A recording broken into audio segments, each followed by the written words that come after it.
Bueno, y ahora, para terminar esta teoría, vamos a ver un poco qué sucede cuando tenemos soluciones reales, ¿sí?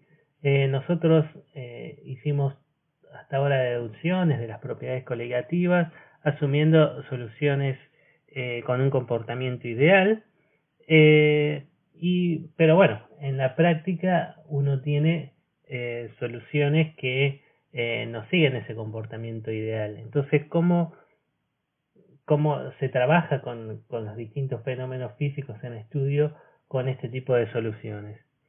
Entonces, lo que se hace es, fíjense, las ecuaciones que obtuvimos para sistemas ideales para expresar el potencial químico en función de la composición.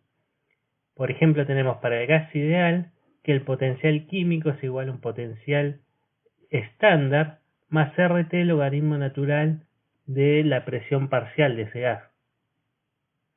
Para una solución ideal, tenemos que el potencial químico es igual a otro potencial estándar más RT logaritmo natural de la fracción molar.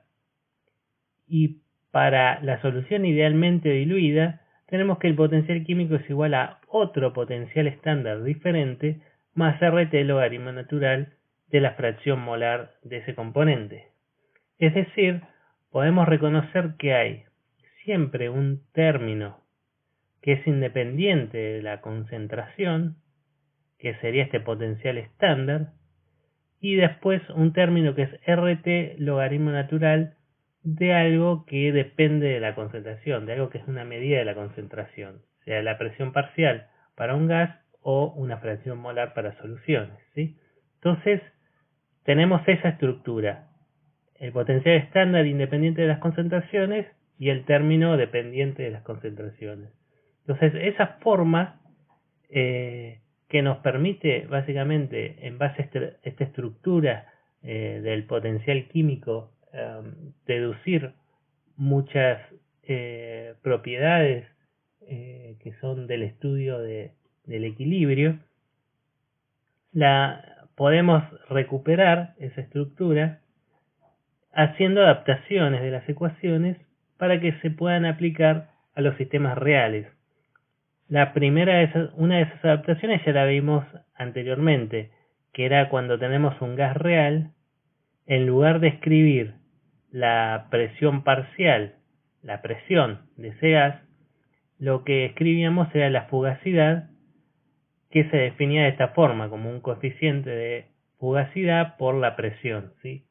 Entonces, ese coeficiente de fugacidad era un factor de corrección que nos permitía corregir esta medida de la composición de manera tal de que la ecuación siga siendo válida para un sistema real, ¿sí? Nosotros en realidad hicimos la deducción para un gas real puro, ¿sí? Pero podríamos haber extendido eso para una mezcla de gases reales, y en ese caso tendríamos fugacidades para los distintos componentes, ¿sí? Como si fueran presiones parciales.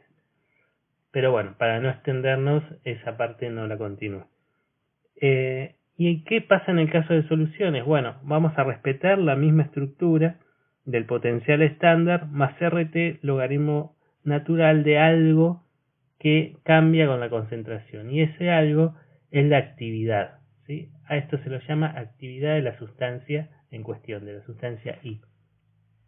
Entonces, esa actividad se define de la siguiente forma, como un coeficiente de actividad multiplicado por la fracción molar de ese componente en la solución, ¿sí?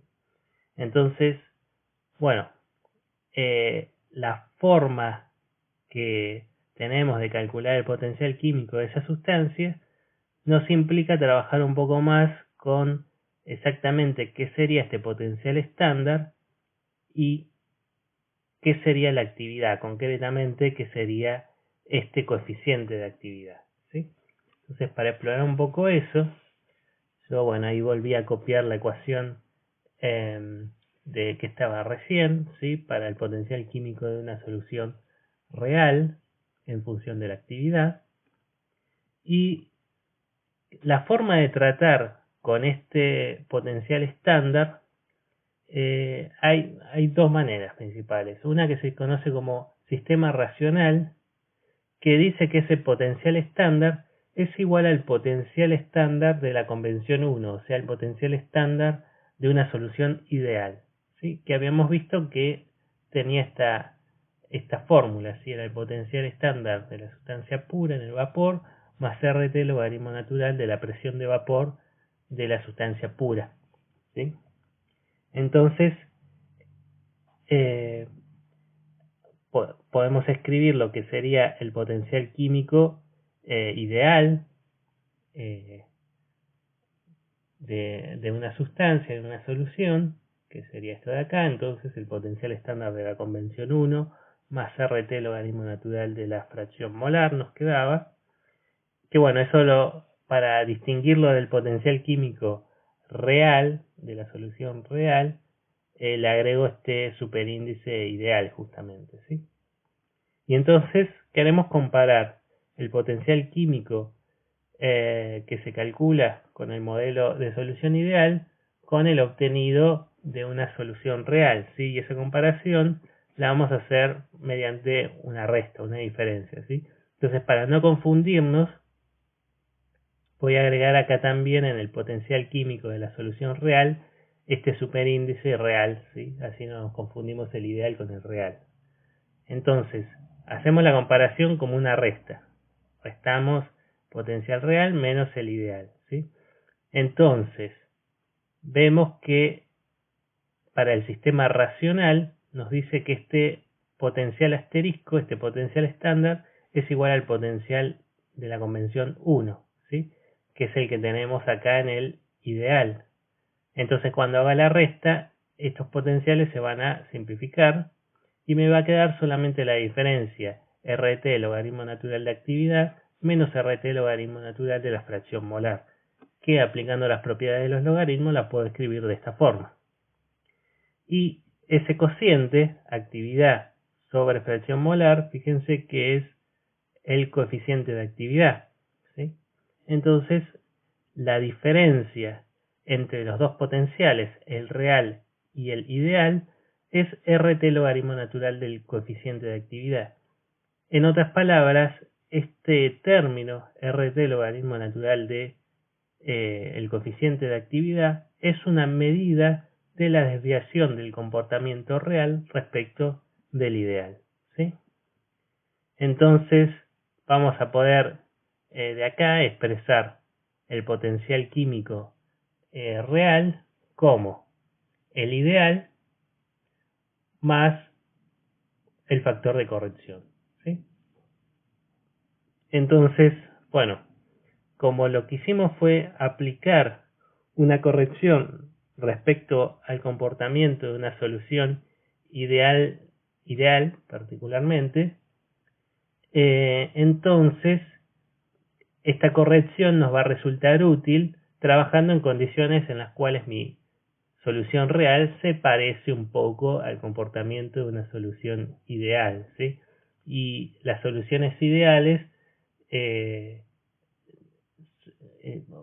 operaban cuando teníamos mezclas de líquidos que eran muy parecidos desde el punto de vista químico, o también cuando se trataba del solvente para soluciones muy diluidas, ¿sí? Si revisan el modelo de solución ideal que vimos unas diapositivas atrás.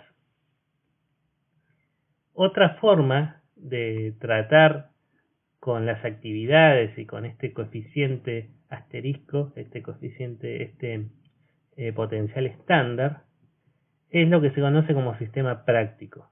En el sistema práctico, este potencial estándar se define como igual al potencial estándar de la convención 2, o sea, el potencial estándar para una solución idealmente diluida, que habíamos visto que se escribía de la siguiente forma, como el potencial estándar para la sustancia pura en el vapor, más RT logaritmo natural de la constante de Henry para esa sustancia, ¿sí?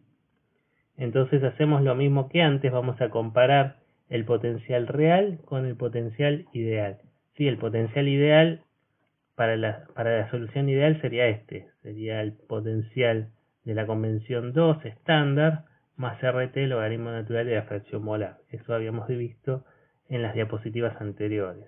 Entonces, de nuevo, para no confundirnos, a le voy a agregar el superíndice ideal, ¿sí? Entonces sería el ideal de la convención 2 y lo comparo con el real que está aquí arriba haciendo la resta. Nuevamente, fíjense que para esta convención este potencial estándar asterisco de la solución real es igual al potencial estándar de la convención 2.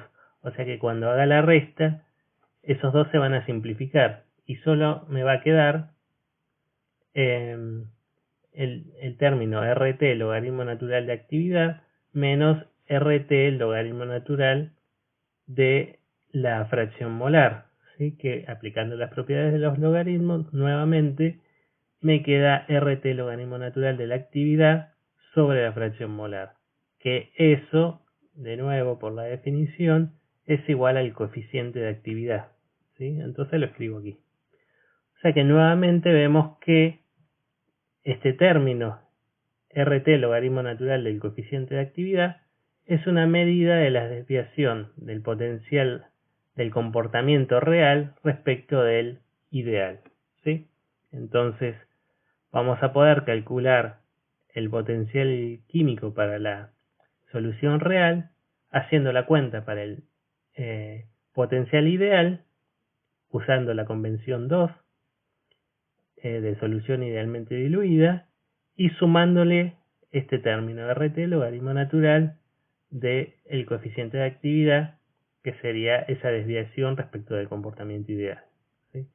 Y entonces, como lo que vamos a estar es corrigiendo ese comportamiento de solución idealmente diluida, me conviene aplicar este sistema práctico a soluciones que se parezcan a situaciones que se parezcan al de solución idealmente diluida, que sería aplicarlo al soluto de soluciones muy diluidas.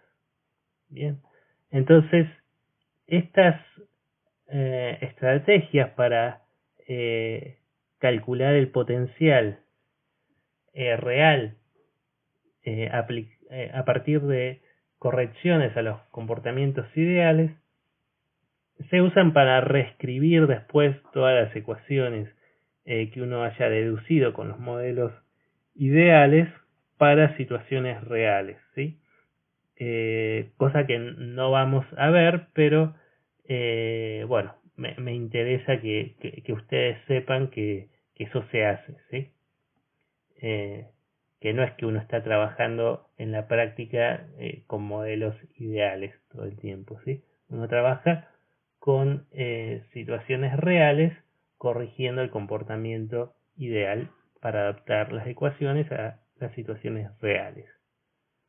Y bueno, por último, les menciono que existe también otra forma de escribir el potencial químico que se usa mucho en bioquímica, ¿sí? Por eso dice sistema bioquímico, donde el potencial químico lo que es importante es que se escribe en función de la concentración nominal, de la concentración molar de las sustancias, ¿sí? Entonces eso me involucra, ya que no voy a poner fracción molar, ¿sí? de un sistema ideal, ni actividad, me involucra definir otra forma de potencial estándar, ¿sí? Y bueno, eso es útil porque sobre todo en bioquímica se trabaja mucho con especies químicas que son ionizables, ¿sí? Entonces, por ejemplo, uno, no sé, va a preparar una disolución de una sal de fosfato, ¿sí? Entonces tiene esa sal que resulta que en el sólido es una especie química única, definida, ¿sí? Pero cuando uno hace la disolución, ese fosfato disuelto pasa a ser ionotofosfato, fosfato diácido monoácido, diácido, ácido fosfórico, ¿sí? Entonces eso pasa a ser una mezcla de distintas especies químicas, ¿sí? Entonces uno tendría que calcular potenciales para cada una de las especies, y eso involucraría hacer cálculos para saber cuánto tengo de cada una, en cuál es la actividad de cada especie a cada pH, temperatura, fuerza iónica, cosa que es bastante engorrosa, no es imposible, pero es muy engorroso. Entonces, para, digamos, ahorrar tiempo, se definió ese estado estándar de manera tal de que uno pueda directamente acá poner las concentraciones analíticas, las concentraciones nominales, en lugar de las concentraciones para cada especie individual, ¿sí? Entonces ese estado estándar tiene algunas propiedades particulares, algunas características particulares. Está definido para un pH 7, para una temperatura de 37 grados centígrados, para una dada concentración de magnesio y de fuerza iónica que están relacionadas con aspectos fisiológicos, y siempre en las cantidades que están referidas a ese estado estándar de bioquímica van a notar que hay un símbolo prima, ¿sí? Como puse acá. Y por ejemplo vamos a hablar de el delta G de reacción prima, ¿sí? Eso se refiere a que está